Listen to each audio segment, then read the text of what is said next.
tarde. Tá saindo aí? E que bela tarde, não? Nossa, Paulista é tudo nosso. Clube Homes é tudo nosso. Vocês estão só se vendo assim no perímetro de vocês, mas esse mar branco aqui é a coisa mais linda de se ver. E hoje a proposta é um mergulho da jornada teológica e, em especial, aconteceu de conciliar o lançamento exclusivo dessa obra que preparamos em conjunto, eu e o Alê. E aí, sempre que eu vejo a quantidade de pessoas que fazem parte da comunidade Umbanda EAD pela plataforma, né, pelos números no site, e eu e a Alê, a gente conversa muito sobre isso, é impressionante. Porque na rua a gente não encontra.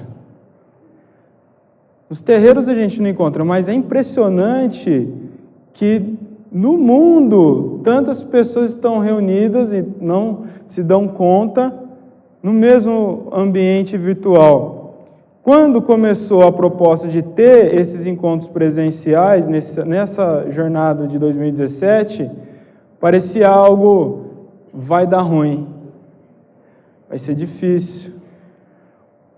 E a gente estava certo, não é fácil, mas é muito gratificante. Sentar aqui agora e olhar todos vocês, no momento cheio de extremismo no mundo, e a Umbanda, ao menos desde quando eu estou nela, o que eu sempre vi é uma religião cheia de extremismo, cheio de limitações, cheio de não, e é muito difícil.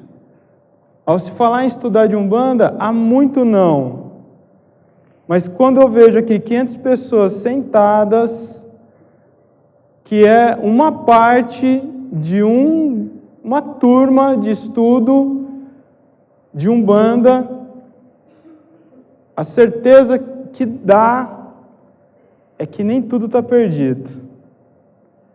E que há esperança para eu poder repetir sempre que estamos construindo a Umbanda que queremos, que é diferente da que temos.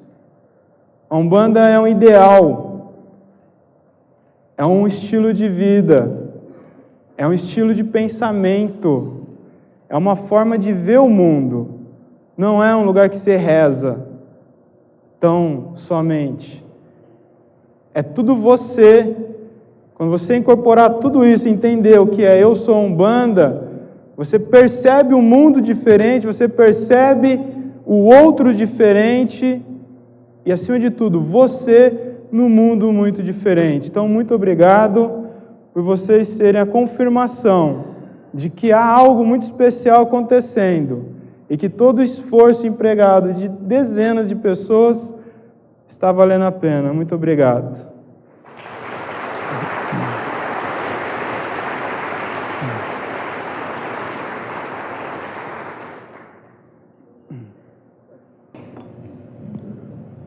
Boa tarde.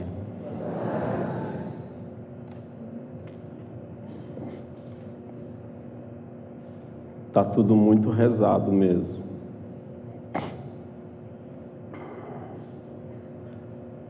Não é um evento apenas, é nossa vida, nossa fé, nosso amor. É o que a gente é. Ninguém se preparou para vir aqui fazer alguma coisa. A gente só vem e é. E aquilo que a gente é muito lindo, meu. É muito bom. É muito mais do que ter orgulho de ser um bandista. Porque orgulho é uma coisa que também faz a gente brigar.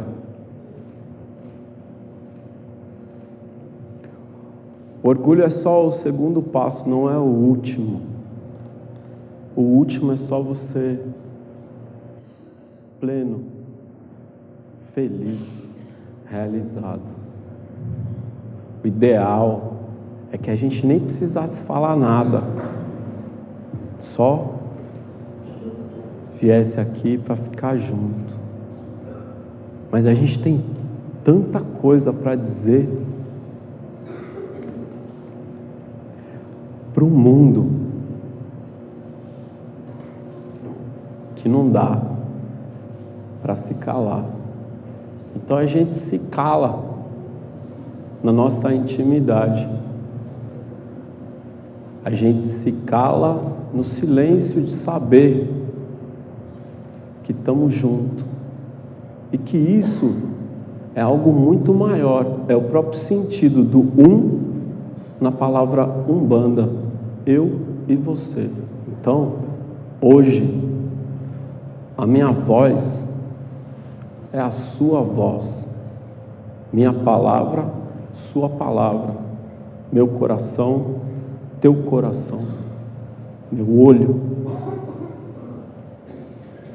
minha cabeça, porque aqui é onde habita o sagrado.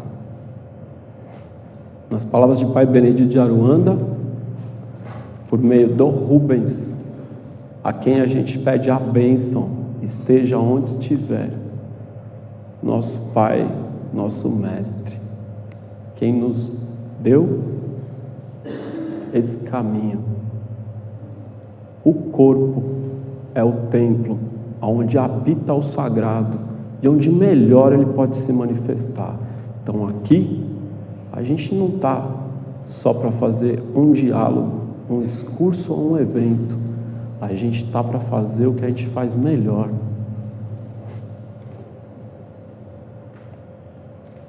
Apenas permitir que alguma coisa maior se manifeste, porque está entre nós.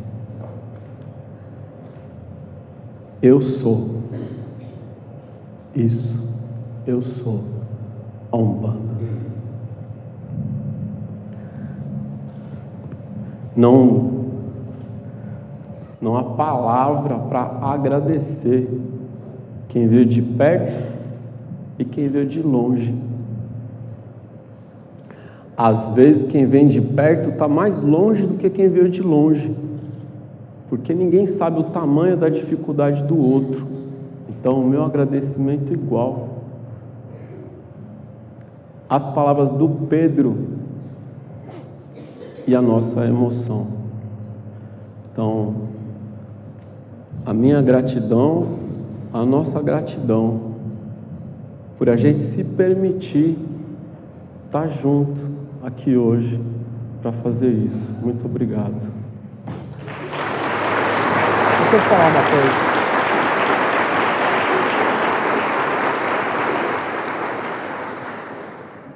E antes de entrar no tema, caridade, amor e perversão é um soco no estômago.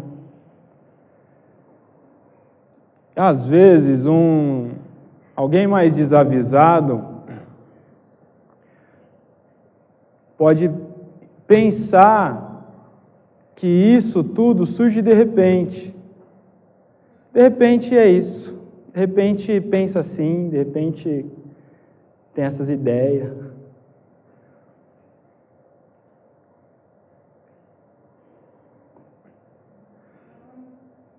É verdade que há muitos anos, o assunto fazer caridade me incomodava. Nossa, volta à luz. Tudo bem voltar à luz? Tudo bem. Né? Muito bom ver os olhos de vocês. Né? Nossa, ficar falando pro breu aqui. Não dá não.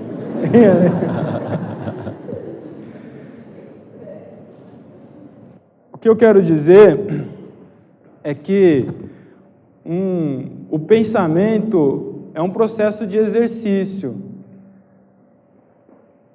E todos esses anos dentro da Umbanda são anos de vivência prática e de muito estudo, não só da religião, de contestação da própria religião, das verdades que estavam impregnadas dentro dela e buscando paralelamente outras reflexões.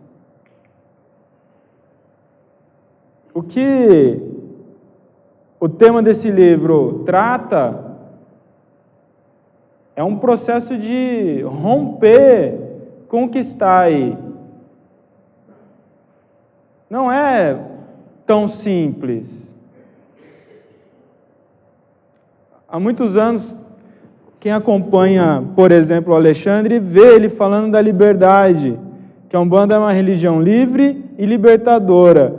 E o pensar a Umbanda com cabeça de umbandista é exercer o direito e quase o dever de refletir ela, contestar ela e contestar o que está aí dentro dela.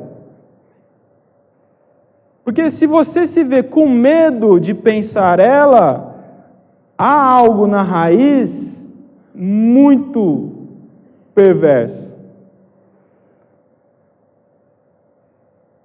E todas as vezes que eu e a Lê nos encontramos, e a gente se encontra bastante, são muitas horas de divagações e de perturbação mesmo. Então, esse livro é o resultado dessas conversas, de um momento que a gente sentou e conversou. Algo que me incomodava, algo que incomodava ele. E que quando isso é levado para o mundo espiritual, quando você vai consultar os mestres espirituais sobre essa questão, você percebe uma devolutiva, dando a direção.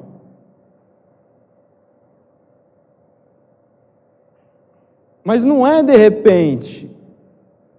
Para você chegar na construção de um pensamento em que você fica resolvido sobre o assunto, você se sente confortável, amadurecido, é antes um processo de dor, de rompimento, encerrar alguns ciclos de ideias, e isso dói, machuca, é desconfortável. Mas o que eu posso afirmar é que todas as vezes que dói, é desconfortável e machuca, o que você pode construir a partir daí é força, é transformação. Uma vez, lá no terreiro, eu estava ali limpando o terreiro, e numa porta, tinha um casulo de uma lagarta que estava em processo de metamorfose. Ela ia virar uma borboleta. Mas foi tão mágico aquele momento, porque eu vi o momento, vocês já viram isso? Vocês já viram o momento em que esse casulo fica se mexendo? Eu nunca tinha visto, e nunca mais vi, só vi nessa ocasião. Já viu essa cena? Não. É até... Só vi de dentro para fora. Não, é estranho. Então não está nem duro nem mole, ele ficava se mexendo muito, pulsando, parecia um coração. E eu, caramba, é assim? Faz muito tempo isso. E foi algo que me chamou muita atenção, e o que eu só conseguia pensar, isso deve doer. Deve doer demais essa transformação. Olha como ela pulsa. Imagine que a lagarta, ela criou aquela cápsula, e há algo tão desconfortável acontecendo com ela, algo tão doloroso acontecendo com ela, para o que era, de uma forma, sair dali alado e lindo e leve, algo que rastejava e agora sai dali voando. Mas a transformação dói. E essa cena é perturbadora. Eu fiquei ali 1 hora vendo aquela cena, até que parou. E não acompanhei mais. Depois, quando eu vi, já não tinha mais nada ali dentro. Mas deve doer muito. E é isso o processo de transformação de um pensamento, de convicções, de verdades. Não há depois, se antes não for doloroso na transformação. Então não é de repente, é uma construção diária. É isso. E a caridade é esse assunto nevrálgico, perturbador e doloroso para a religião, como muito bem explica meu irmão, né?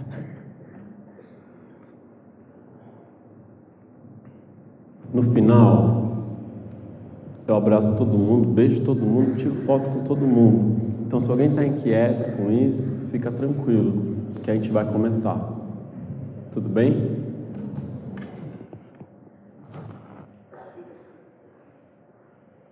Então, o que a gente mais ouve é isso. Eu quero fazer a caridade. Não, eu estou aqui para fazer a caridade. Eu estou fazendo a caridade, meu guia está fazendo a caridade. Eu estou fazendo a caridade para meu guia evoluir. Meu guia está evoluindo, eu estou fazendo a caridade. Eu faço caridade. Fez caridade hoje? Eu fiz a caridade. A caridade. Quem faz caridade? Eu faço caridade, você faz caridade. O que é caridade? Então, caridade é uma dessas palavras tão gasta, assim como outras que você usa tanto e você acaba banalizando. Palavras que deviam ser sagradas, que você devia, antes de falar, colocar a mão no coração, fechar o olho e dizer: Deus, amor, caridade. O que é isso que você fala sem pensar e diz amar sem sentir, Deus sem rezar e caridade vazia? Como uma moeda, alguma coisa que você compra, que você vende, que você troca, que é o que tem sido uma moeda de troca. Então você pergunta: da onde? De onde veio? Onde começou?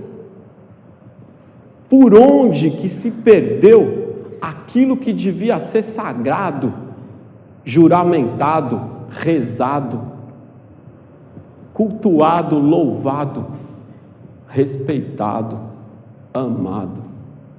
E você procura a palavra e você não sabe se a origem é a palavra, o sentido da palavra, o ato.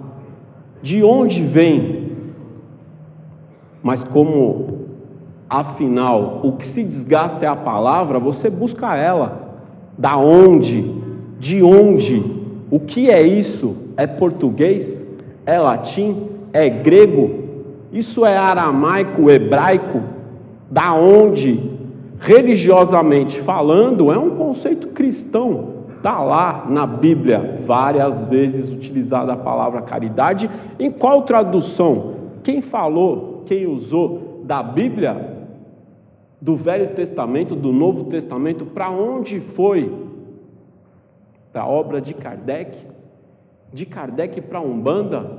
Na boca do caboclo das 7 encruzilhadas, Zélio de Moraes, Mãe Zilmeia, eu, você, meu caboclo, seu caboclo. Da Bíblia, eu encontro, então, a palavra caridade na Bíblia. E todo mundo vai buscar a Bíblia. Você acha que não, mas você foi. Porque se você foi em Kardec, Kardec foi lá. Se você foi no caboclo, caboclo foi no Kardec, Kardec foi lá. E lá veio da onde? Então você acha que não foi, mas você usa algo sem saber de onde veio. E você usa, como todo mundo, de uma forma gasta. Aquilo que o outro comeu, cuspiu, você pegou, engoliu e saiu dizendo que é bom, sem refletir, sem sentir, sem pensar. Tua caridade é o quê? E a gente foi procurar então que algumas pessoas usam por caridade aquilo que as outras usam por amor. Então você vai entender como é que pode um colocar caridade onde colocou o amor.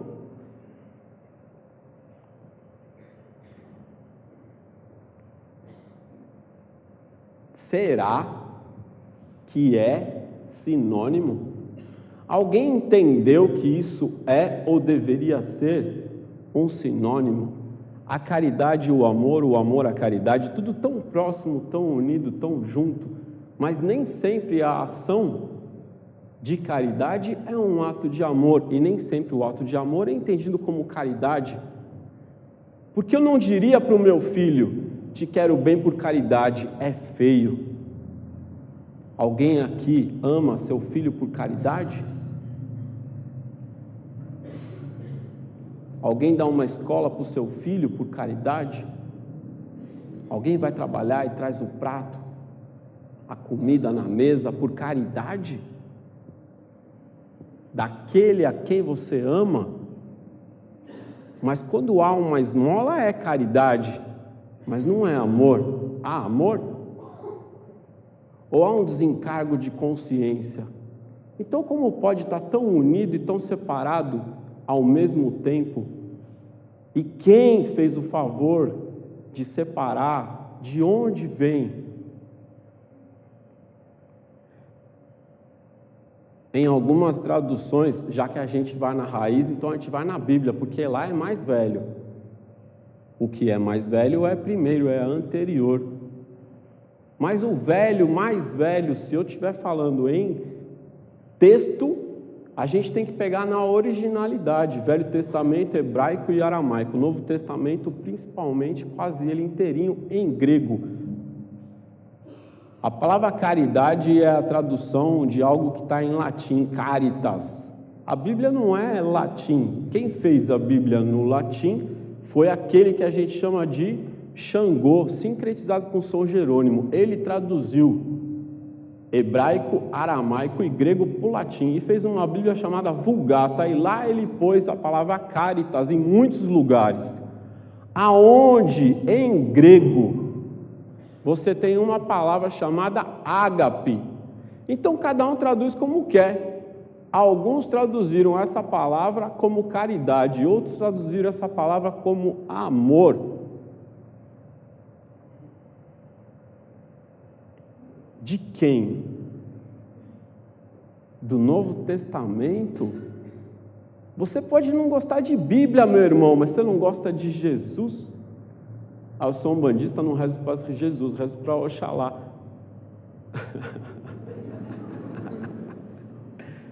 Será que você sabe para quem você reza?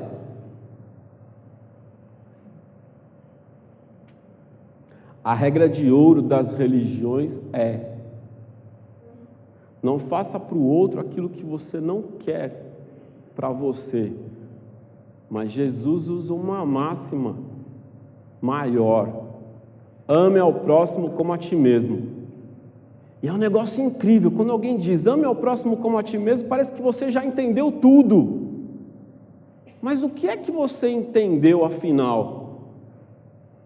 Ame ao próximo como a ti mesmo. O que é que eu entendo com essa frase tão pequena, tão simples, tão importante? Depois de amar a Deus, é o maior mandamento. Porque afinal, é a mesma coisa que dizer Deus, já sei o que é Deus. Amor, já sei o que é amor. Ame ao próximo como a ti mesmo, já sei o que é. Mas se esquece, impossível amar ao próximo se antes não houver o ame a ti mesmo. E a gente fala e a gente repete porque Jesus disse, ame ao próximo como a ti mesmo. Ele disse, mas ele estava repetindo algo que está em Levíticos. Em Levíticos passa despercebido o ame o próximo como a ti mesmo, porque em Jesus isso vai tomar uma proporção muito maior. Em Levíticos está escrito em hebraico, a palavra é ahavá. Ahavá quer dizer o amor divino. Jesus, não importa o que você pensa, aquele que a gente chama de Jesus, que em verdade Yahshua falava hebraico, aramaico, grego e latim. Era profundo conhecedor dos textos sagrados da Bíblia hebraica, daquilo que a gente chama de Velho Testamento, da Torá, do Pentateuco, dos 5 primeiros livros sagrados que estão naquela Bíblia. Jesus era profundo conhecedor, por isso ele é chamado Rabi, quer dizer um mestre. Então ele cita Levíticos, onde a palavra é ahavá. Jesus, na maioria do tempo, está falando em grego, porque o grego naquela época era como o inglês hoje, e ele vivia numa região ali, onde você tinha os romanos, você tinha os judeus, aonde o hebraico havia se perdido depois do exílio babilônico. Então os judeus estão falando aramaico. Mas para os sacerdotes, o hebraico é a língua sagrada, onde está o ahavá. Jesus está falando em grego, ele repete Levíticos, ele usa a palavra ágape. Ágape quer dizer amor divino. Porque para os gregos você tem o ágape, você tem o filos e você tem o eros. Ágape é amor divino, filos é amor de irmão e eros é o amor sexual, é o amor afetivo. Ele está usando ágape para dizer ame ao próximo como a ti mesmo. Ele está dizendo tenha ágape pelo próximo como a ti mesmo. Então, muito depois dele, um cara chamado Paulo vai usar essa mesma palavra ágape na primeira carta de Coríntios 13, tão importante, mas esse ágape, que é amor divino, será traduzido como caridade.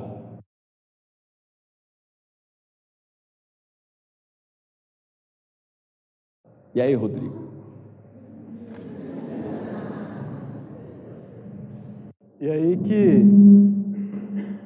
E aí que começa a perversão. Quando o movimento religioso, e não tem como a gente fugir da citação, porque é histórico, vai criar sentenças para convencimento da massa do que ela deve fazer para merecer a morte boa, que cabe aqui dizer, de alguma maneira, todos nós vivemos fazendo coisas que dizem que a gente tem que fazer para garantir uma morte boa. Alguém aqui não está preocupado com a morte? Fala sério. Se você morrer agora e for para o inferno, então você tem que ser bonzinho, tem que segurar aí o lobinho do mal dentro de você. Isso é uma cultura muito forte, principalmente no Ocidente, impregnado, portanto, desses valores cristãos direcionados pela Igreja Católica. E agora começa o embrolho. Dentre tantas sentenças que no processo histórico para sustentação e desenvolvimento e manipulação por parte da igreja, é que vão surgir sentenças de medo. Caridade, Paulo, São Paulo, ele sabia o que estava fazendo.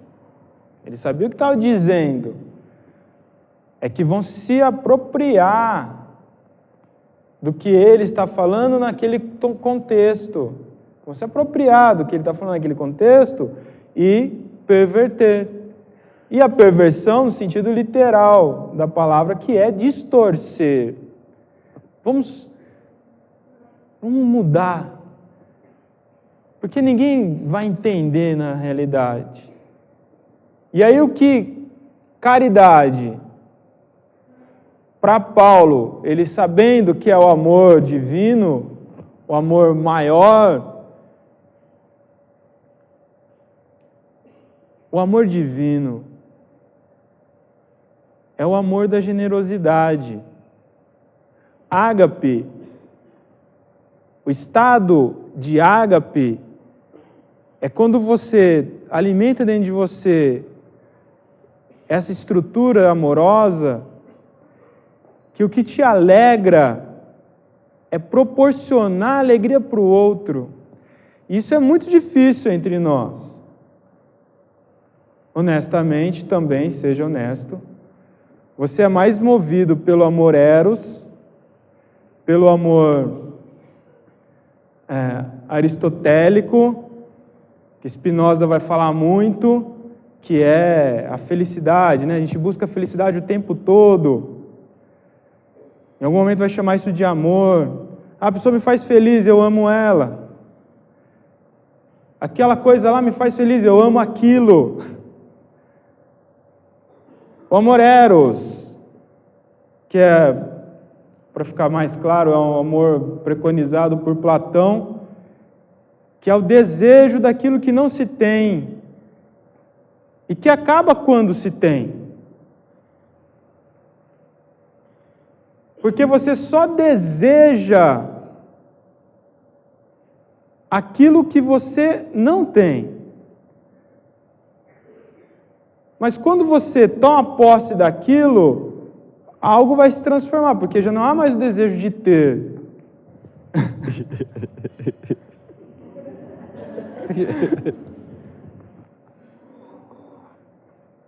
E esse amor é o mais comum.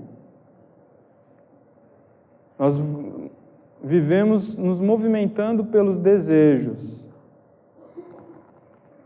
Agora imagine que o amor divino,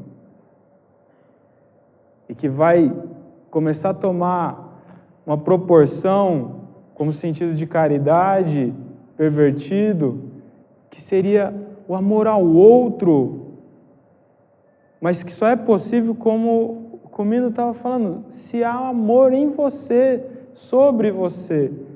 Não é amor próprio, não confunda. Amor próprio é algo egóico, é self. Amor a si, você se amar, isso só acontece quando você tem conhecimento pleno de si.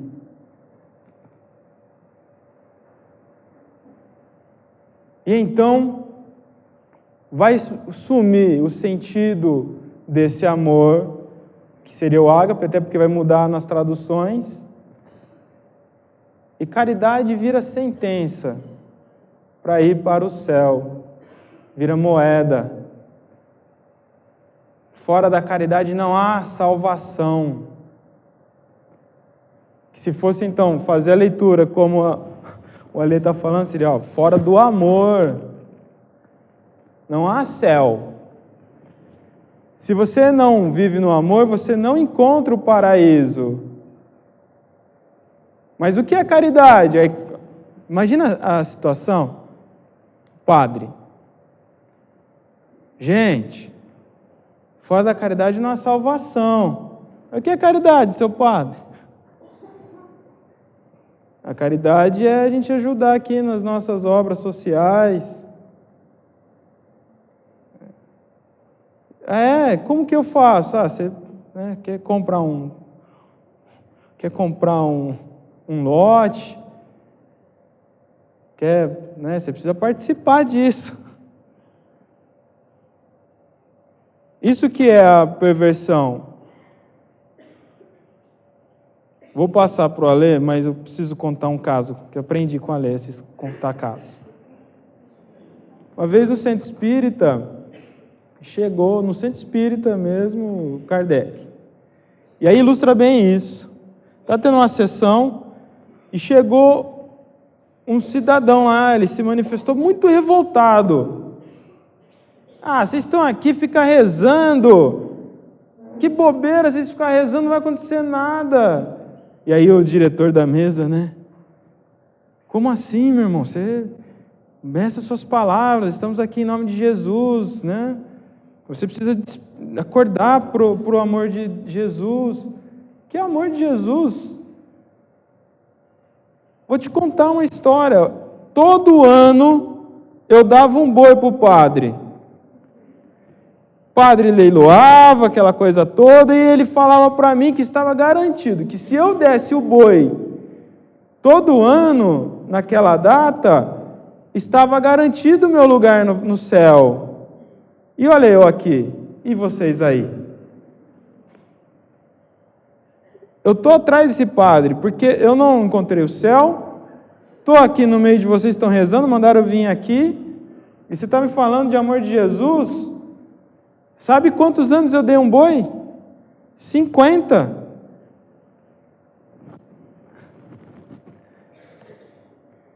Vocês entenderam? Hein, Ale? Eu entendi. Eu entendi, chama Egum de Padre.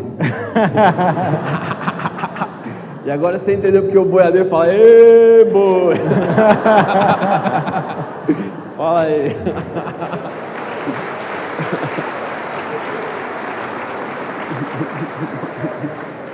Não é? Diga lá. Olha só. Rodrigo falou do Paulo.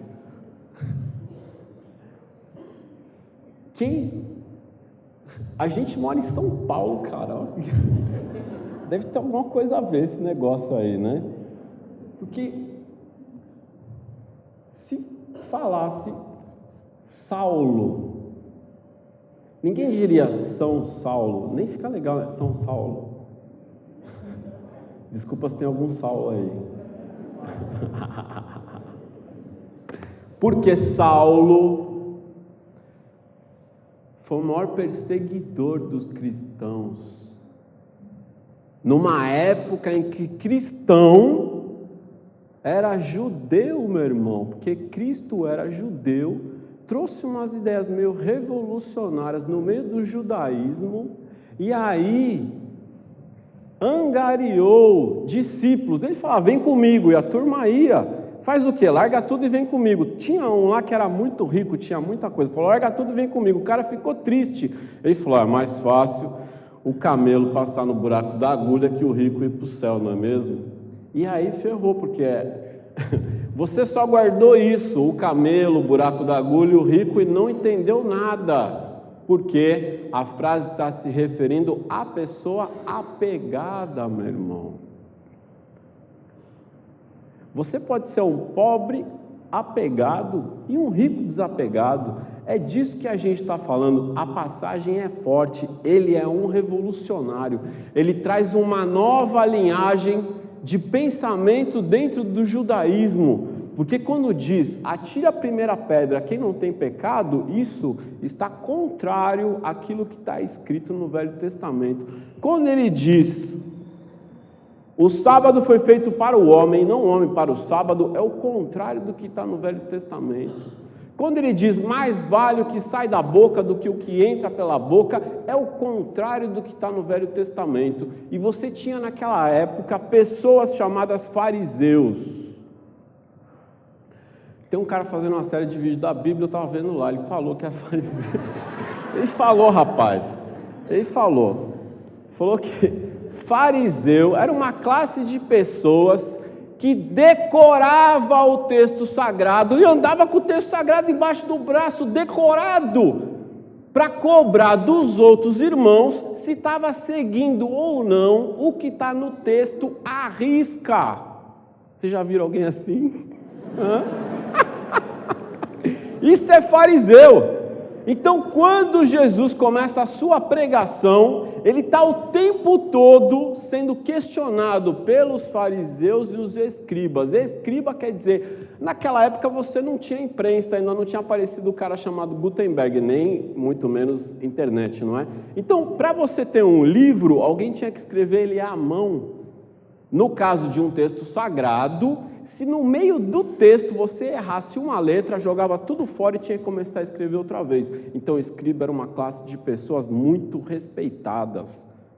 O fariseu era quase que como um advogado, porque aquilo é uma lei. E saduceus eram uma espécie de fariseu, sacerdote, a boa parte do sinédrio, que era onde estavam aqueles sacerdotes do Templo Sagrado de Jerusalém. Eles eram saduceus, são os amigos dos gregos, dos romanos. Saduceus eram políticos. O povo não gostava muito dele, como hoje também ninguém gosta muito de político, não é verdade? Ou alguém aqui diz, eu adoro político, acho que é uma classe maravilhosa. Mas o religioso, ele agrada as pessoas, a pessoa que decora texto, que fala texto tão bonito, tão maravilhoso, fala, nossa, esses eram os fariseus. Então, o povo tinha uma admiração pelos fariseus, uma admiração pelos escribas, e eles, quando eles apontavam o dedo para alguém e falavam, você está fazendo algo errado, você está fazendo algo que não está na lei, essa pessoa estava condenada.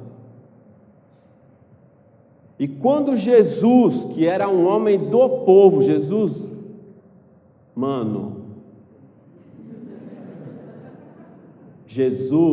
veio da periferia, irmão. Dá para você entender? E ele diz que veio para andar com gente simples. Os fariseus eram uma classe de pessoas, boa parte delas também muito abastadas. Todo mundo entende essa palavra aí? E eles estão questionando o tempo todo o que é que Jesus está falando, o que é que ele está fazendo. Ele está batendo de frente com eles, então ele traz uma boa nova, ele traz uma nova mensagem para o seu povo, o povo judeu. Não era, olha só, hoje em dia a gente também passa dificuldades parecidas com essas. E naquela época, alguns fariseus formavam algo como uma cúpula, como um grupo que ia atrás daqueles que não seguiam o texto sagrado e matava. Não é só apontar o dedo não, matava. Por quê? Simplesmente porque era um judeu que não estava seguindo o texto sagrado. E é em nome disso que esse homem chamado Saulo está junto de outros fariseus, porque Saulo é fariseu, está junto de outros fariseus, e ele estava lá no momento que Estevão foi morto. Estevão é um mártir cristão, judeu mártir cristão, e isso é lindo. Nas palavras de Emmanuel, pela psicografia de Chico Xavier, Paulo e Estevão. Saulo é o maior perseguidor dos cristãos, ele acabou de presenciar a morte de Estevão e ele está indo para Damasco para matar mais gente. No meio do caminho aparece uma assombração e fala: Saulo, Saulo, por que me persegues? Ele cai do cavalo, irmão, literalmente ele cai no chão, ele viu Jesus. Esse homem ficou cego.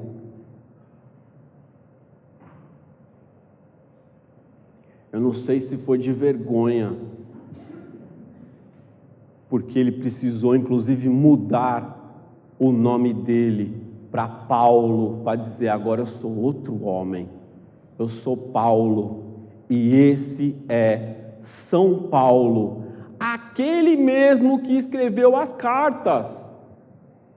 Paulo aos Coríntios, uma das cartas e um dos textos mais lindos da Bíblia é desse homem que perseguia os cristãos.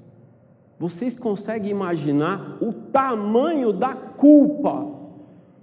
Vocês conseguem imaginar o tamanho da sombra que esse homem carrega? Se você não imagina, basta ler as cartas de Paulo, porque o tempo todo ele está se justificando para dizer que ele é aquele que mais se aproxima de Cristo. E Paulo, que é o maior teólogo, o primeiro grande teólogo, o maior intelectual. Paulo é aquele que deu toda a cara do cristianismo. É Paulo quem leva a mensagem do cristianismo para além dos judeus. Ele leva isso para gregos, ele leva isso para romanos. Talvez o tamanho da sombra de Paulo é que fez com que ele se tornasse um dos maiores apóstolos, e ele nunca conviveu com Jesus. Pensa, a obra de Paulo foi maior do que de todos os outros apóstolos, e isso é um fato, e ele nem conviveu com Jesus. Ele viu Jesus às portas de Damasco. Qual o tamanho da sombra desse homem? É o tamanho da obra dele. Diz que a tua luz é do tamanho das suas trevas. Quando tua luz é muito grande, tua sombra também é muito grande, irmão. Pensa nisso. E é um hino de amor. A primeira carta de Paulo aos Coríntios, versículo 13, é linda. E a palavra que ele usa é ágape. Posso ler? Vou ler para você. Todo mundo já conhece. Eu vou ler o que você já conhece, mas eu vou ler diferente.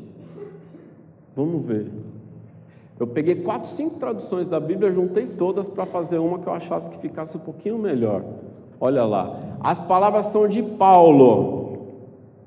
Ainda que eu falasse a língua dos homens e dos anjos, se eu não tiver ágape, seria como o bronze que soa ou o sino que retine. E ainda que tivesse o dom da profecia, o dom, e conhecesse todos os mistérios e toda a ciência, e ainda que tivesse toda a fé, ao ponto de transportar montanhas, se eu não tivesse ágape, eu nada seria.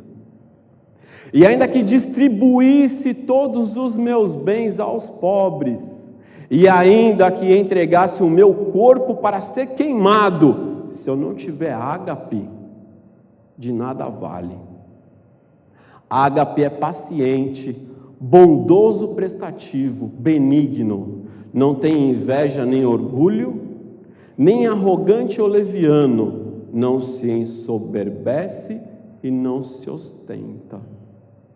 Não é escandaloso nem inconveniente, não se porta mal, não busca seu próprio interesse, não se irrita, não guarda rancor, não se alegra com injustiça, mas se rejubila, se regozija, é bonita essa palavra, né? Se regozija com a verdade, tudo desculpa. Há traduções que no lugar dessa palavra colocou tudo sofre. Pensa como é diferente desculpar ou sofrer. Tudo crê, tudo espera e tudo suporta. A ágape jamais acaba, nunca passará. As profecias desaparecerão, o dom das línguas cessará e a ciência também desaparecerá, pois o nosso conhecimento é limitado e limitada é a nossa profecia. Mas quando vier a perfeição, o que é limitado desaparecerá. Quando eu era criança, sentia como criança, pensava como criança, raciocinava como criança, falava como criança, e depois que me tornei adulto, amadureci, e com maturidade desapareceu o que era infantil. Agora vemos tudo como um espelho opaco, porque naquela época não tinha espelho como a gente tem hoje em dia. O espelho era um pedaço de ferro e você só podia ver de forma opaca. Confuso e por enigma, mas depois veremos face a face. Hoje conheço em parte, sou limitado, mas então depois conhecerei totalmente, como também sou conhecido. Agora, portanto, permanece a fé, a esperança e a ágape, essas 3 coisas. Porém, no entanto, a maior das 3 é ágape. Pensa.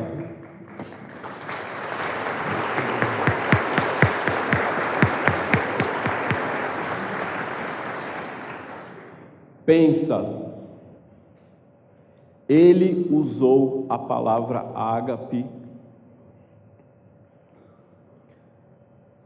que o único sentido para nós seria amor. Paulo usa essa palavra. Se você falar, ainda que eu tenha a língua dos homens e dos anjos, se eu não tiver caridade, eu nada seria. Muda tudo com aquilo que a gente entende por caridade. Pois no Evangelho segundo o Espiritismo, Allan Kardec colocou a primeira carta de Paulo aos Coríntios 13. E ele, Allan Kardec, no lugar da palavra ágape, ele colocou a palavra caridade.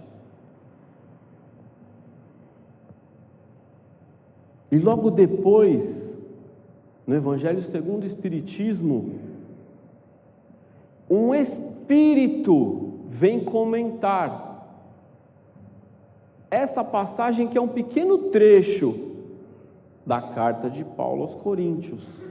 Esse espírito comenta a importância dessa caridade e depois ele assina. Quem é o espírito?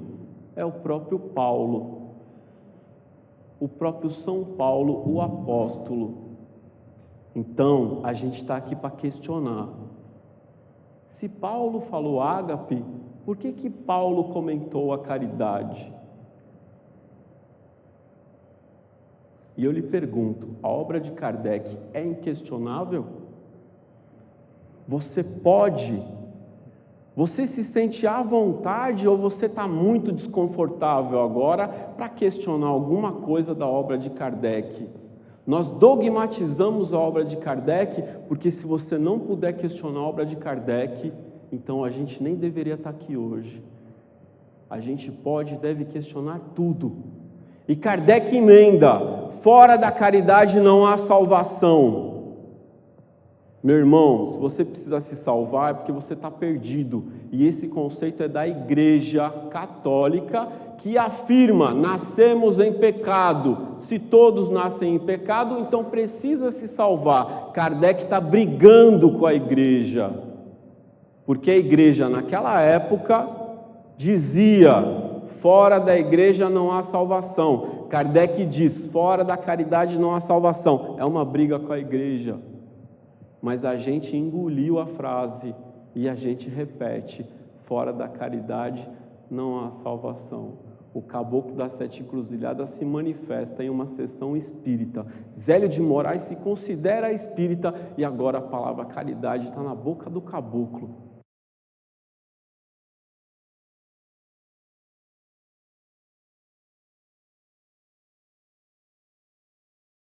É com você, Rodrigo.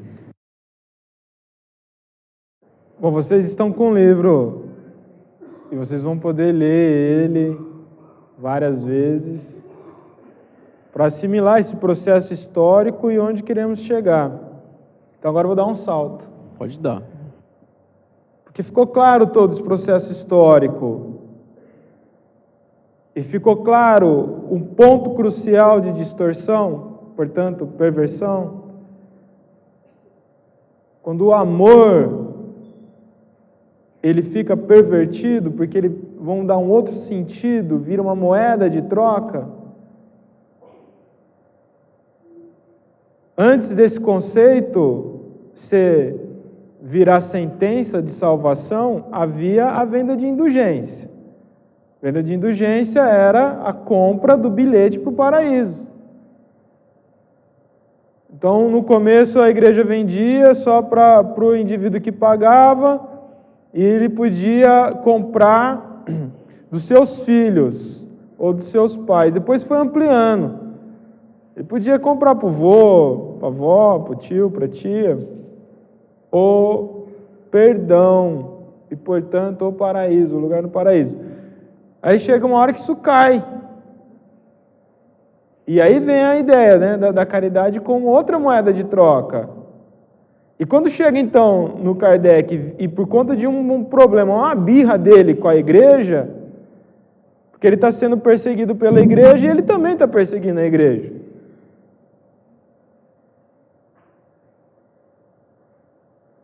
É uma birra, é um confronto pessoal. O problema pessoal dele virou obra. Não devia ser fácil naquele tempo. Agora, qual é o ponto de incômodo? É que não houve nos últimos 150 anos, mais de 150 anos, um confronto com essa ideia. Porque sabe o que vira na prática? Olha o que vira na prática. Porque desde então, desde a igreja, depois reiterado pelo Kardec, a ideia de caridade é o caminho da evolução, é o que garante você ser melhor que os outros, você é evoluído porque você faz campanha do agasalho, você é caridoso porque você dá sopa na Praça da Sé. Desculpa, há quem faça isso que está aqui entre nós. É provável que a maioria dos terreiros representados aqui hoje faça a campanha do agasalho. E não estou falando que não deve fazer e nem dar sopa para quem passa fome. Mas agora você precisa ser honesto e parar de confundir caridade, que é algo profundo, que é um conceito profundo e uma ação profunda do indivíduo, então é difícil, e não confundir solidariedade, humanismo com caridade. Você vive num mundo problemático. Essa realidade que nós vivemos é uma realidade de muitos problemas. Ser solidário, você vê o outro passar frio, passar fome, e ser solidário não quer dizer que você é caridoso por isso. E aí você chegava, bom, talvez você tenha feito isso, e se já passou dessa etapa, você ouve isso, incorporado, com o caboclo, com o preto velho, com o Exu, o que seja, chega sempre um indivíduo na frente da entidade e fala, eu quero desenvolver. Por que, meu filho, você quer desenvolver? Para fazer a caridade. E por que você quer fazer a caridade? Para ajudar meus guias. Não conhece nem os guias, porque ele ainda quer desenvolver. E já quer ajudar quem nem conhece. Ele é muito caridoso mesmo. Não é possível.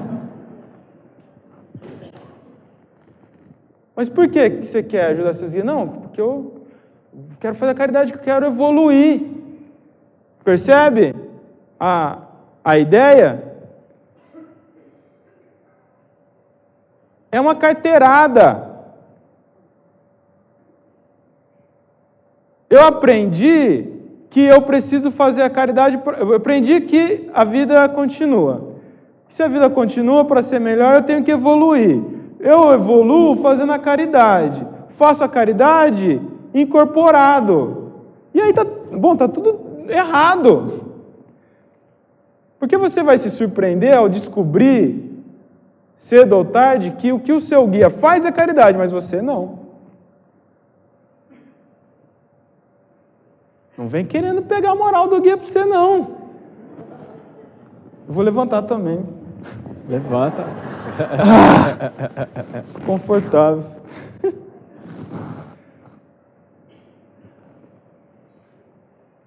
Agora sim você vai entender que quem é revestido de ágape são os guias. Imagine só que esses espíritos, vocês sabem que Preto Velho é um espírito super evoluído, não sabe? Você acha que ele precisa de você? Então tá bom. Já aprenderam isso na jornada, né? Então o Preto Velho não precisa de você, ok? Ok. Caboclo também não. Mas há uma relação entre vocês. Você é médium, você tem uma relação com ele, e você vai toda semana no terreiro e abre a sua mediunidade e vem ali esses mestres, o Preto Velho, que seja. Só que ele é um espírito super evoluído, que não precisa de ninguém aqui, ele já transcendeu, acredite, aceite isso, vai doer menos no final. Lembra do fazendeiro?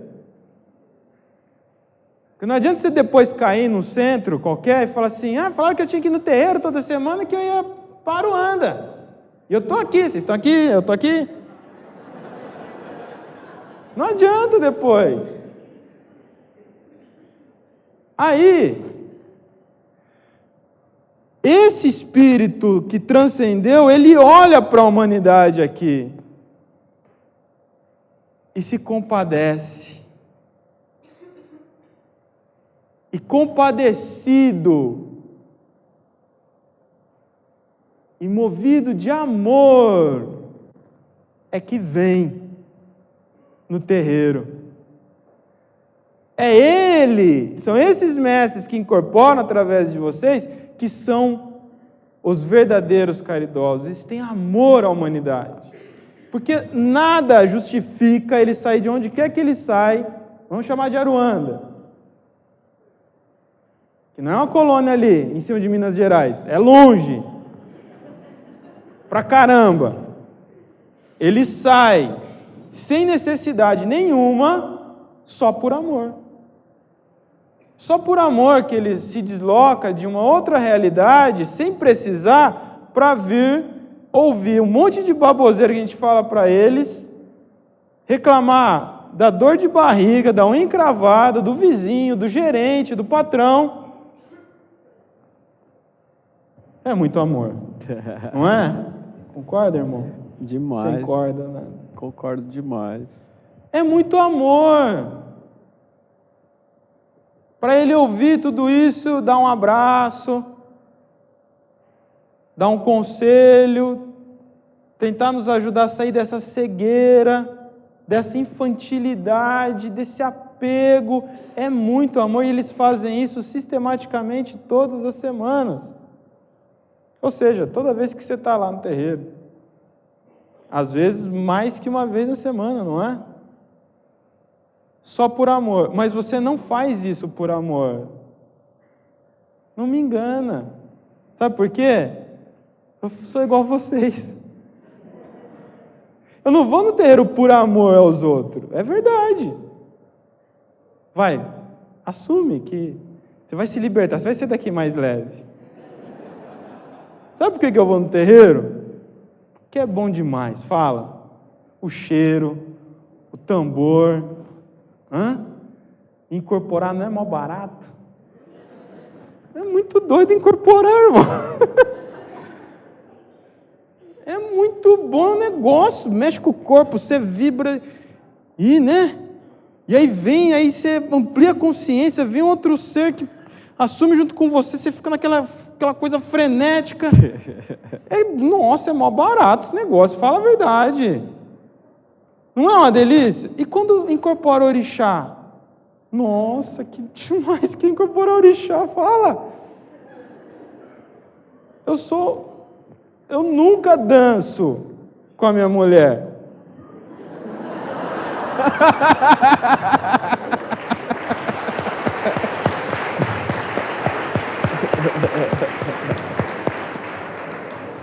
Nem sei dar um passinho para lá e para cá, sou travado, sou tímido. Mas quando o orixá vem, nossa!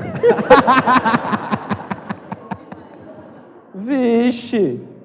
E é uma delícia, né? Você vê girando pelo terreiro, né?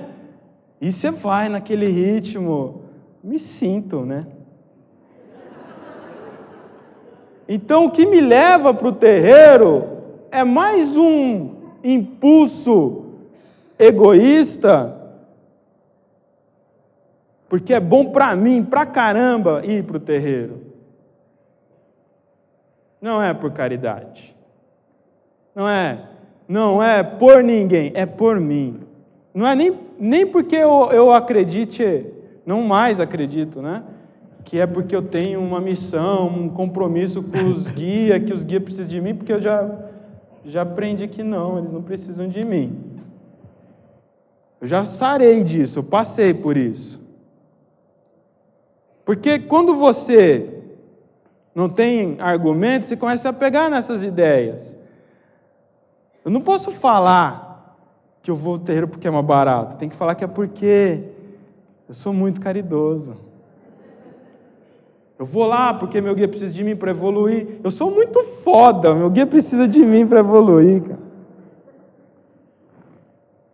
Mas é um problema, porque quando você coloca essa ideia em você, é provável que você não perceba tanto ensinamento que está passando por você.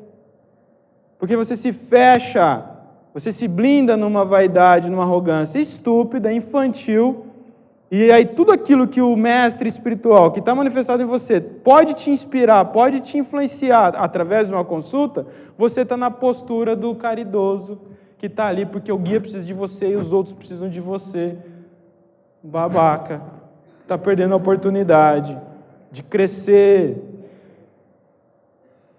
de evoluir, de transcender. Então vamos separar as coisas. Quem tem amor humanitário, que sai de longe e vem aqui por amor, esses são os mestres espirituais. É o caboclo, é o preto velho, é o Exu, todos esses espíritos se manifestam através de você. Estes sim, e é com eles que a gente tem que aprender isso. Agora, com você não. Você vai por quê? Você tem fé na Umbanda, a Umbanda é a sua religião, aí no meio desse processo de ter um caminho de fé, você é médium, de repente, aí você sente essas coisas que eu falei aqui. Corpora, dança, mais barato, sente umas coisas, coração, né? Isso tudo é muito bom, é bom pra caramba, é terapêutico, é libertador. E é por isso que você vai no terreiro. Eu sei que tem mais coisas, tem os aprendizados, tem a comunidade, os seus irmãos, e é um momento social também. Tudo isso, mas é tudo isso primeiro, antes de querer dizer, eu estou aqui por caridade. Porque a caridade só será, de fato, consumado quando o que é que você faz de forma despretensiosa, mas se a sua pretensão é mais barata, então já tem uma pretensão. Quando você faz de forma despretensiosa para o outro e muda a vida do outro, aí está acontecendo caridade. Ah, é verdade, eu tenho umas pessoas lá que eu vi meu guia atender que mudaram a vida dela. Ele mudou a vida da pessoa, não você. Ah, mas eu estar lá, não pega uma tabela? Não vem por tabela um bônus hora? Hã? Não vem por tabela. É verdade. E aí que começa o incômodo. Porque você quer ser caridoso, quer desenvolver um padrão de ação caridosa, então você tem que transcender isso. E é paralelo, não é em nome do guia, não é através do guia espiritual. Deixe a caridade no papel deles e assuma você outras ações que garantam a ação de caridade. Você quer saber? É muito difícil fazer coisas para pessoas e que você possa mudar a vida dela. E de repente você não faz isso de forma muito coletiva. Você faz isso mais na sua intimidade. As entidades têm um outro nível de sabedoria, de visão. Eles estão mudando a vida das pessoas o tempo todo. Vocês são aqui hoje pessoas que tiveram suas vidas modificadas. Quantos aqui nasceram na Umbanda? Se deem a oportunidade de olhar, levante a mão, por favor. Quantos nasceram na Umbanda? Olha como é minoria, não é, maluco? Eu também não nasci na Umbanda, o Alê não nasceu na Umbanda. E por que estamos aqui? Porque em algum momento, esse encontro com a Umbanda lá, com o Preto Velho, com o Caboclo, com o Exu, cada um com um tipo, né? E pelo encontro e a mudança, você já vê o tipo de pessoa que você era. Você era com o Exu, que mudou sua vida? Né? Se o preto velho te tocou e mudou sua vida, né? Aí, você começa a entender. Foi aquele médium que mudou sua vida? Foi aquele espírito manifestado, movido por amor, descompromissado. O que eu quero dizer com isso? Sem exigir nada de você. Entendeu? Ele não exigiu de você nem que voltasse no terreiro. Olha só, as verdades da Umbanda manifestadas ali. E aí você voltou, e continua voltando até hoje. E teve sua vida modificada, teve sua relação com as coisas modificadas. Isso é processo de caridade legítimo.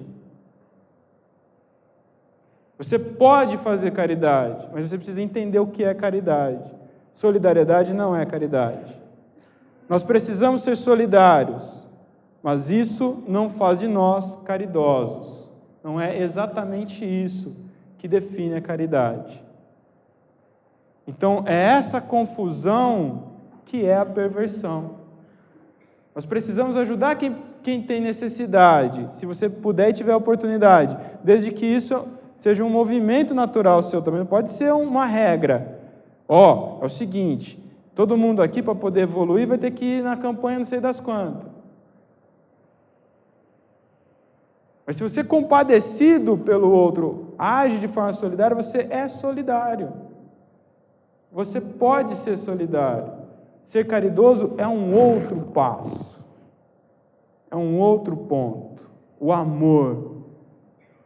O amor mesmo. Pelo outro. O desconhecido. E como isso vai ser possível se você não conhece o amor nem em você? Você não tem amor a você mesmo. Não é, meu irmão? E é eu? É. Então eu quero café, produção. Sem combustível. Quem traz café para mim? Vou contar 4 histórias, vocês me aguentam? Primeira. Está aqui, Lucas 16, versículo 19. Tem uma parábola aqui, uma história que só tem em Lucas. Vocês lembram, né? Mateus, Marcos, Lucas, João. Depois vem Atos, cartas e tal. Tem uma história que só está em Lucas. É incrível. É uma história que a gente devia saber, especialmente por ser umbandista. Porque você fala, não, eu sou umbanda, eu não leio a Bíblia.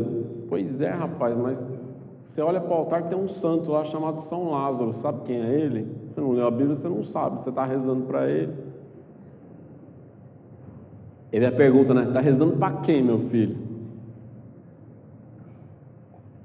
Então tem uma passagem aqui em Lucas que é assim, Jesus está debatendo com os fariseus. Os fariseus são uma elite, eles estão brigando com Jesus. Jesus está dizendo mais ou menos assim, vocês estão se achando demais, então eu vou contar uma história aqui para vocês. Então essa história tem CEP, tem endereço.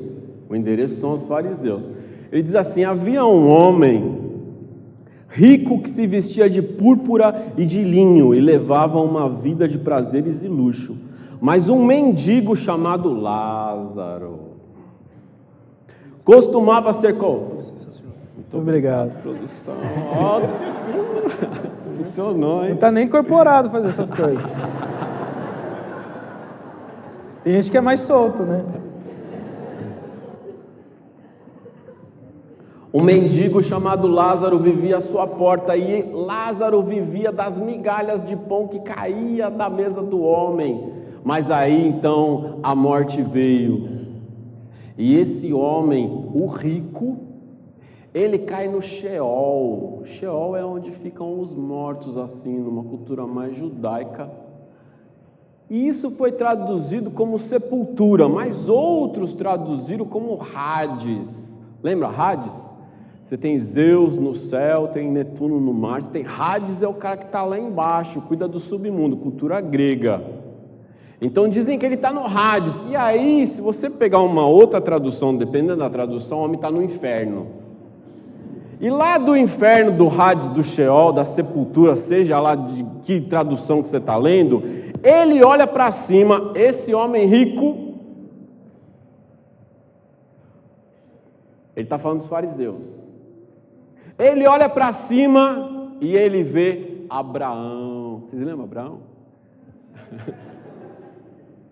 E Lázaro está junto de Abraão.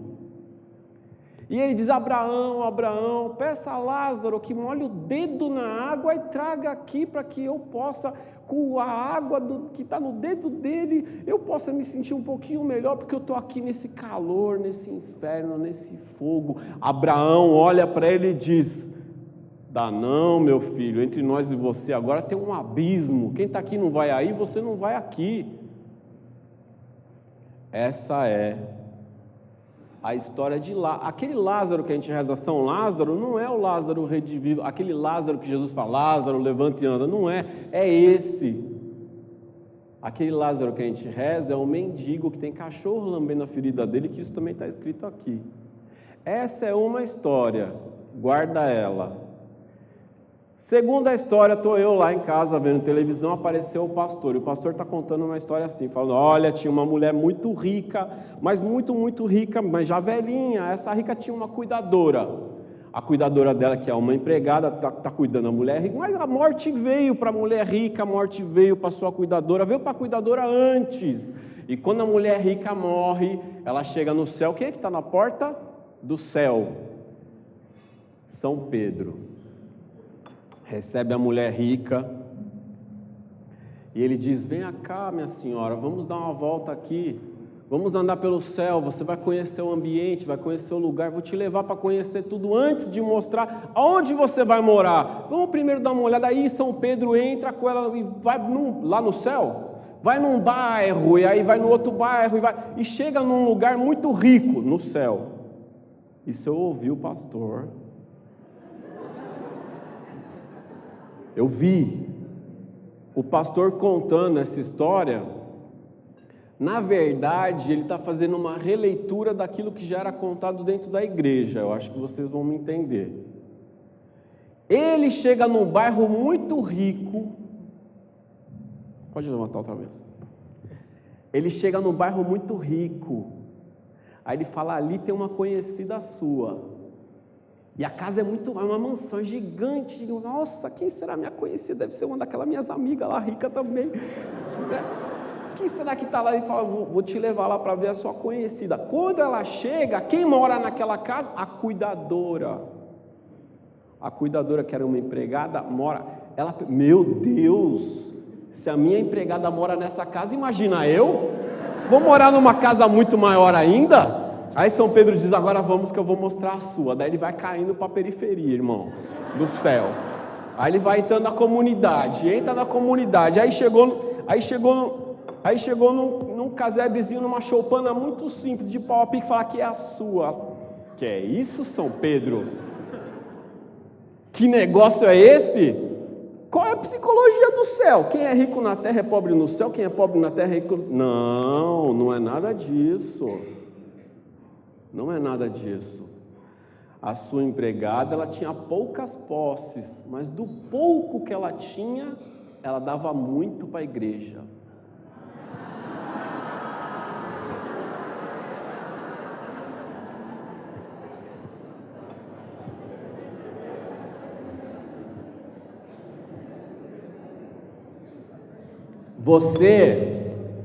Você rica, tinha muitas posses.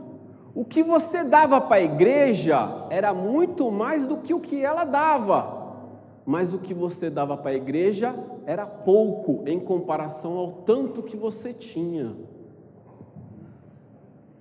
Outra vez. Entendeu? A psicologia? Porcentagem. E aí, meu irmão? E aí, desculpa, nós vamos voltar para o Kardec. Terceira história. Obra de Kardec, Evangelho segundo o Espiritismo. Os dois homens morreram e chegaram no céu. Quando eles chegam no céu, você tem um homem rico e você tem um homem pobre. E então, aquele homem rico em vida deu muitas coisas aos pobres. Fez caridade. O homem pobre deu um pouquinho aos outros pobres, fez a sua caridade. Quando chegou no céu, então Deus pegou tudo que o rico deu aos pobres, era muita coisa, colocou de um lado da balança. Aí Deus pegou tudo que o pobre deu aos pobres, era pouquinho, colocou do outro lado de uma balança para pesar. Aquele pouquinho que o pobre deu para os outros pobres era muito mais pesado do que o tanto que o rico deu aos pobres. Que é isso? Como pode? Como pode o pouquinho dele ser muito mais pesado do que o tanto que eu dei? É porque o dele foi dado com muito mais sofrimento, com muito mais dificuldade. O seu, você deu, mas você não passou nenhuma dificuldade. Do tanto que você tinha, você deu tudo isso, mas não representava nada. Então agora a gente está falando da caridade. Jesus fala dos fariseus que são orgulhosos, então ele está querendo dizer que o orgulhoso não vai para Abraão. A igreja está dizendo a porcentagem que você dá para a igreja, se você não dá uma boa porcentagem, você não vai para o céu. E agora Kardec está falando da caridade, porque fora da caridade não há salvação. Então, isso é bonito, mas no momento que eu estou fazendo essa caridade, eu não estou fazendo por amor, eu estou fazendo a caridade para mim, eu não estou fazendo para o outro. É só isso que a gente está dizendo. Não estou dizendo para você não dar, só estou dizendo o que é que te motiva, porque eu estou fazendo isso só para eu me salvar. A gente está questionando, a gente não está questionando o fazer, a gente está questionando a motivação. Então, se eu leio essa história, eu vou querer dar tudo aos pobres, mas não porque eu os amo, é porque eu quero me salvar. A motivação é que está errada. E quando eu uso a palavra caridade, eu digo que fora da caridade não há salvação. Aline Dutra, te amo. Te amo demais. Vou fazer muita caridade para você hoje à noite.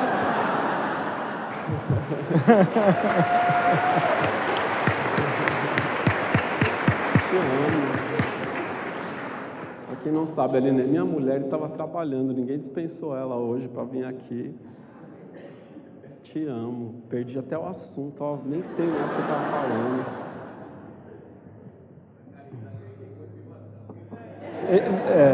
Entendeu? Se você tem a motivação correta, você vai fazer muita caridade.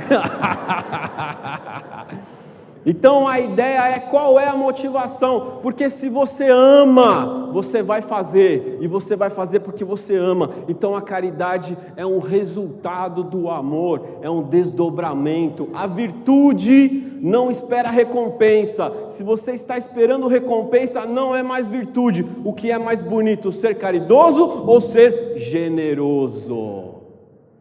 Esse é o ponto. E a última história de um livro que eu acabei de ler, que está escrito lá, As Mentiras que Me Contaram sobre Deus. O autor é aquele autor da Cabana, editora Sextante. Ó, o nosso é da Madras, tá bom? Que eu não posso falar da outra editora e não falar da Madras, porque o pessoal da Madras está aí, ó. Me pega na saída hoje. Qual o nome desse autor da Cabana? Porque o livro é muito bom, As Mentiras que Me Contaram sobre Deus. E ele conta uma história. O contrário do amor é medo. Então, todo mundo tem medo do desconhecido e a morte.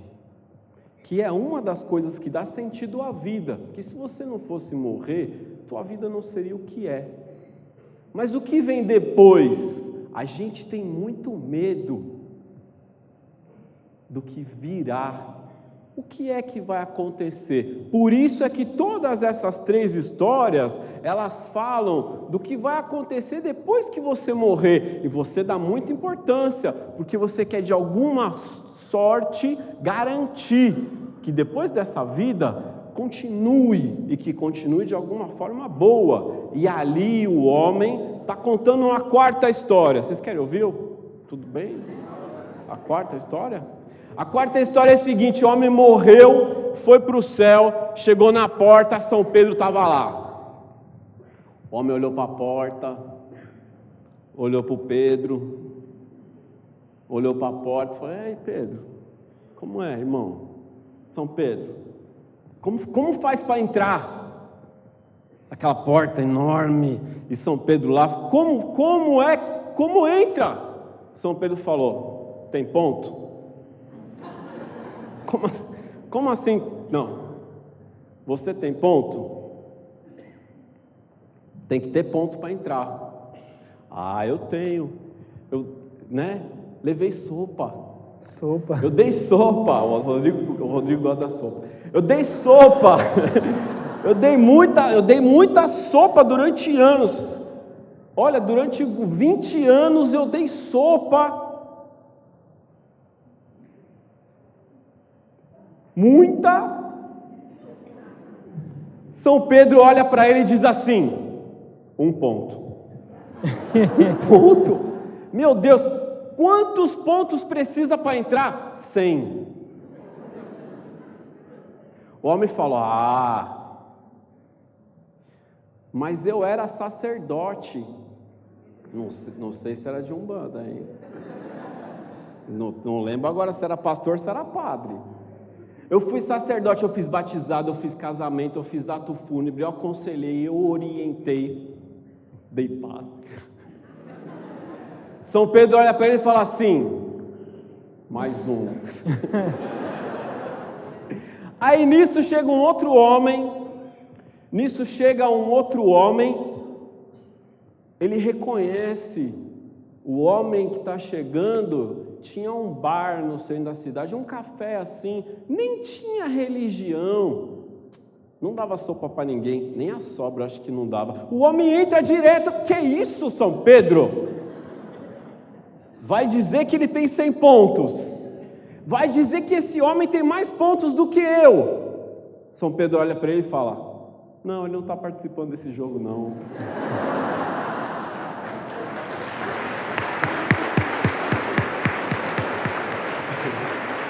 Então, super estourado, velho. Super estourado. Não é?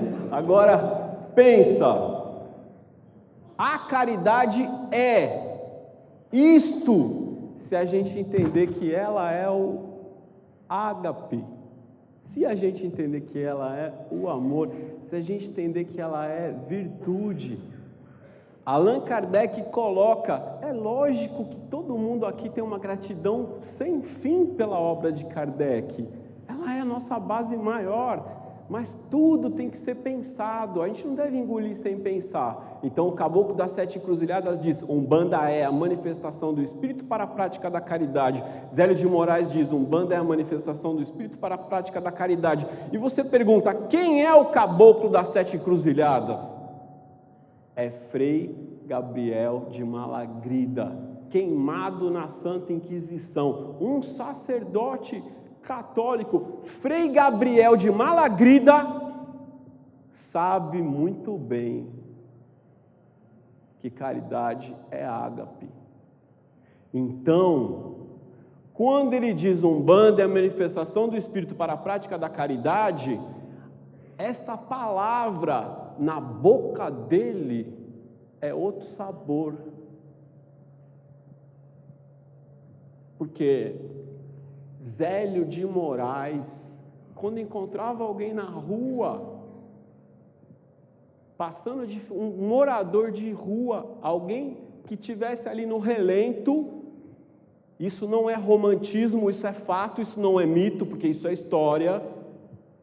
Zélio de Moraes pegava a pessoa da rua, o morador de rua, e Zélio de Moraes levava esse morador de rua para dentro da casa dele.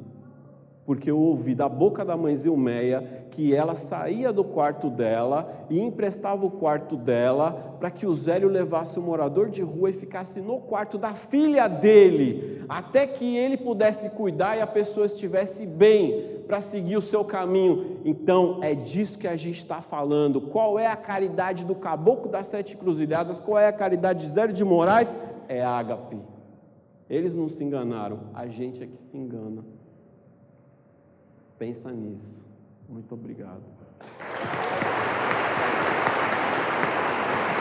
Estamos super estourados já.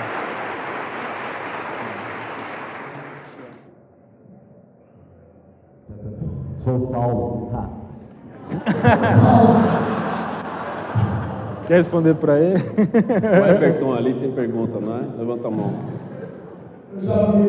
Fala, Saulo. A pergunta é, eu não sou de São Paulo, eu moro em Santiago, no Chile, e a ideia é, vocês possuem, sei lá, tem alguma ideia, alguma expectativa de tentar levar as obras de vocês para outros idiomas? Aí é com as editoras, né? Tem muito o que fazer aqui, eu diria, mas aí não é tão simples, né? É isso. Quer falar, irmão? Obra é uma coisa muito grande, né? Então, o livro é uma coisa, curso é outra, e etc. Então, sim, claro que tem. Se a gente puder, a gente quer, todo mundo quer, né? Alcançar o máximo possível. As limitações são humanas, mas claro que a gente quer, tá bom? E muito feliz, pô, veio de longe, hein, irmão? Axé, bacana.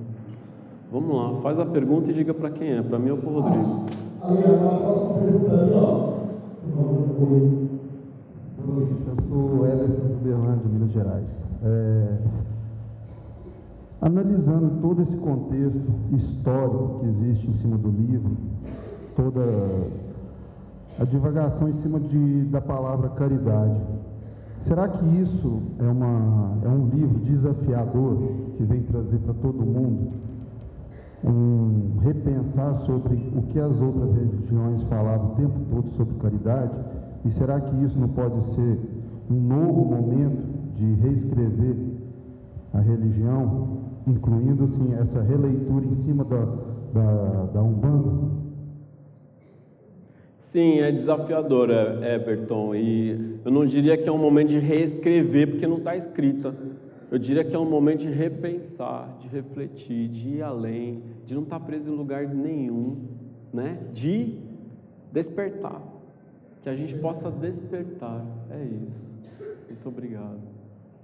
Boa noite, meu nome é Laércio. Eu percebo que, assistindo aqui, existe toda uma contextualização histórica do Alexandre Comino e uma fundamentação filosófica do Rodrigo.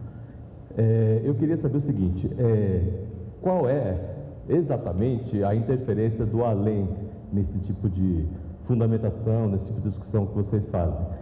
E com certeza isso deve fazer parte de uma trajetória de outras discussões que vêm a seguir, outras, sei lá, eixusadas aí, pombagiradas, sei lá. E queria saber isso. Como será? Irmão, a influência do além, você quer dizer dos espíritos, é isso? A influência é simplesmente assim. Isto é o que pensa aqueles que nos acompanham como mestres e mentores. O nosso trabalho é fundamentar para o mundo dos homens ou para o mundo da matéria, fundamentar aquilo que já é uma realidade para eles. Então aqui não há distância entre o que o meu guia, o guia do Rodrigo, nossos mentores trazem e aquilo que a gente está fundamentando. Em todos os terreiros isso é uma verdade igual? Não. Por que não é uma verdade igual? Porque os nossos mestres e os nossos mentores, eles respeitam as nossas limitações humanas. Então, se eu estou muito apegado ao desapego? Já viu isso? Hein? Principalmente na Umbanda, a gente tem um apego muito grande ao desapego, que é aquele orgulho besta de não ter nada. A vaidade na humildade, né? Não é? A vaidade na humildade.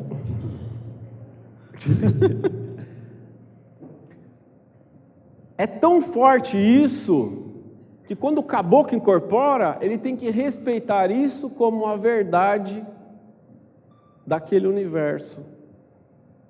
Então, no momento que você consegue enxergar mais e você consegue enxergar além, então, inclusive, o teu guia vai ter mais liberdade, porque muitas vezes quem poda eles somos nós, com as nossas limitações. Esse é o nosso esforço de ajudar a nós mesmos a ir além das nossas limitações para que os nossos guias possam fazer mais. Então, cremos que é o resultado de uma vontade maior. Sendo assim, é a vontade do além. Eu quero complementar. É assim, Laércio, vou contar também uma história real minha. Eu tive, nos primeiros anos do ICA, havia tudo isso. A sopa, havia a campanha do agasalho, havia do brinquedo, no final de ano, enfim, tinha tudo isso. E isso me incomodava. Eu fazia porque eu era caridoso.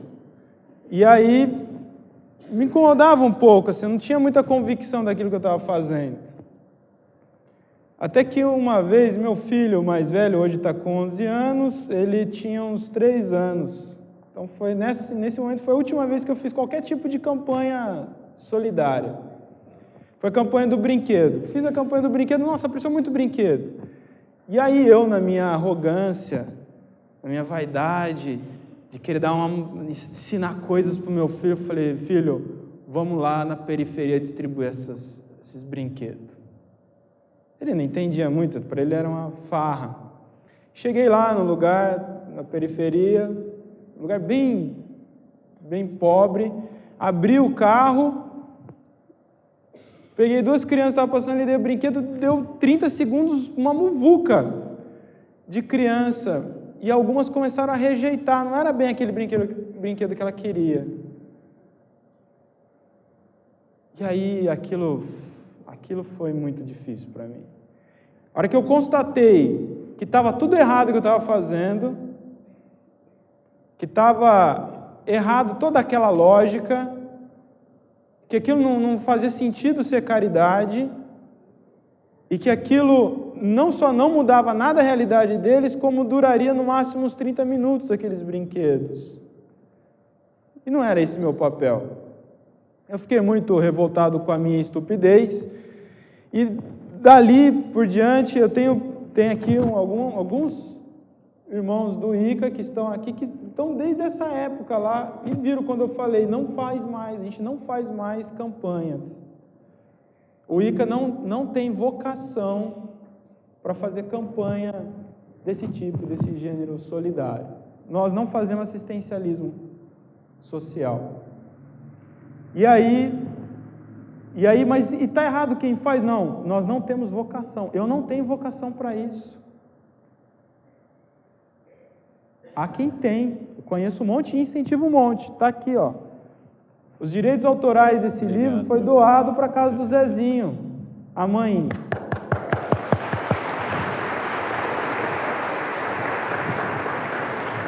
A mãe da Guimar tem vocação para isso, sabe fazer isso, e muda a vida de milhares e milhares de crianças que crescem e viram grandes adultos. Então, não por caridade, mas por reconhecer a relevância desse trabalho, a importância dele, porque eu nunca vou conseguir fazer algo desse gênero, porque eu reconheço que eu não tenho vocação, vamos doar esses direitos autorais e ajudar de alguma maneira isso, e faremos isso sucessivas vezes nessa obra. E aí, então, naquele momento eu cheguei em casa muito revoltado, e comecei a refletir a caridade, comecei a escrever. Eu estava muito puto com o Paulo, o São Paulo. Falar dessas coisas de caridade. E eu comecei a escrever sobre isso, e era um discurso muito pesado. E eu afrontava muito São Paulo. E era um texto que estava virando um artigo grande, até que, no momento, a minha esposa deve lembrar disso, que eu conversava muito com ela sobre isso, o pai Tupinambá falou, para de escrever isso e não publique o que está feito. Você ainda não vai aguentar a consequência disso. Estou falando disso há 7, 8 anos atrás. Desde então, esse assunto é uma pedra no meu caminho. E aí eu venho, há todos esses anos, desenvolvendo esse entendimento. Isso está consolidado. Ficou claro para mim, eu estou pronto para lidar com esse assunto. Então, quando chegamos no ponto de publicar esse livro, e nenhum mentor chegou e falou assim, não faça isso, seu mocorongo, então essa é a vontade deles. A gente não precisa assinar o nome de um espírito para dar carteirada e validar isso. Aí é que nós falamos que nós somos Umbanda, porque isso é o que flui em nós como verdade. Então, o além está em tudo isso. Eu quero comentar alguma coisa nessa mesma linha. Aqui em São Paulo tem muita campanha de levar comida, de levar sopa, de levar cobertor. E eu também participei, lógico, acho que a maioria de nós já participou. No centro da cidade, havia um morador de rua que deixava uma placa. Do lado dele estava escrito assim: eu já comi e eu não estou com frio, não me acorda, por favor.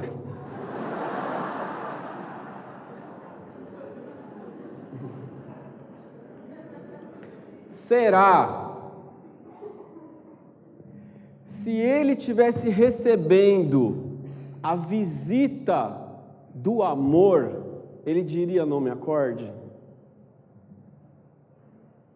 Quando eu era criança, a gente morava aqui na Pamplona, aqui perto nessa região, na rua Pamplona com a Alameda Itu, e na Avenida Paulista, esquina com a Pamplona, tinha um senhor que pedia esmola na rua Pamplona com a Avenida Paulista. Esse senhor que pedia esmola ali naquela esquina, morava no mesmo prédio da amiga da minha mãe, né, mãe? Ele morava lá, apartamento próprio, rapaz, nos Jardins ele morava, então aquilo era a profissão dele, pedir dinheiro na rua. Então todo dia ele se vestia de morador de rua e ia lá pedir. Por que você faz isso? Porque algumas pessoas fingem estar doentes, algumas pessoas alugam criança para pedir dinheiro na rua, porque elas sabem que aquela pessoa que está ali dando dinheiro já está se enganando antes dela enganá-la.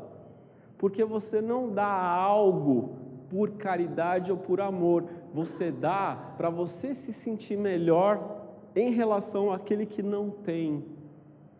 Então, se você não tem amor por ele, ele também não tem por você, e não tem nenhum pudor de te enganar, de mentir para você, de segurar uma criança que não é dele, de fingir que está doente.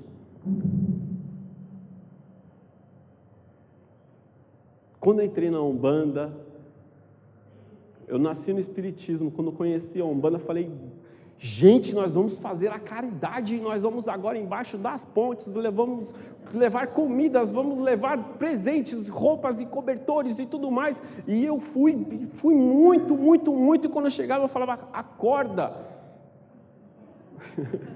acorda que trouxemos cobertor, trouxemos comida para você, mas presta bem atenção, olha só, olha aqui, ó, eu sou da Umbanda.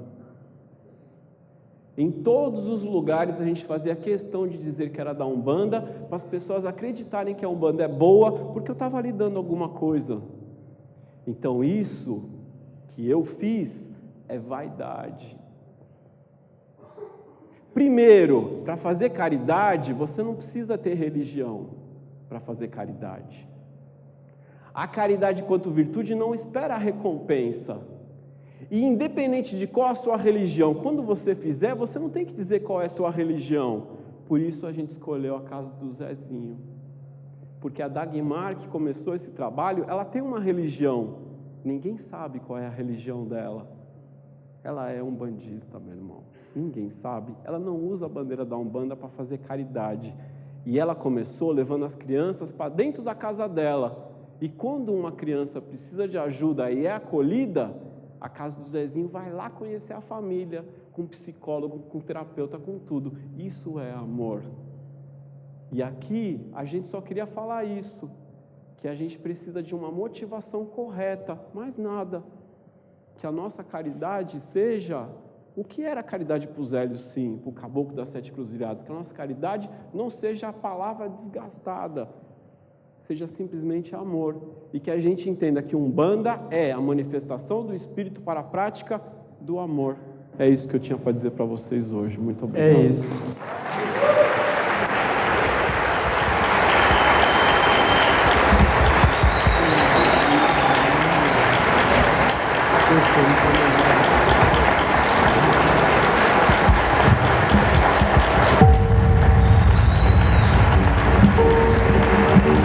Muito obrigado.